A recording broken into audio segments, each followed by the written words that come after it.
Man ana man ana man ana.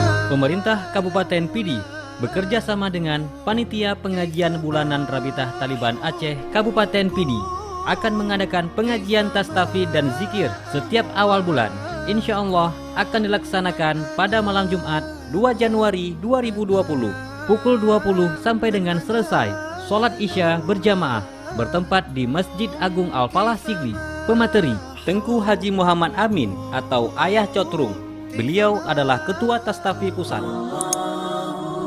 Acara ini turut didukung Dinas Syariat Islam Kabupaten Pidi dan disiarkan langsung oleh Radio Al-Falah Sigli 93,8 FM, radionya Ureng Pidi. Allahu Allah.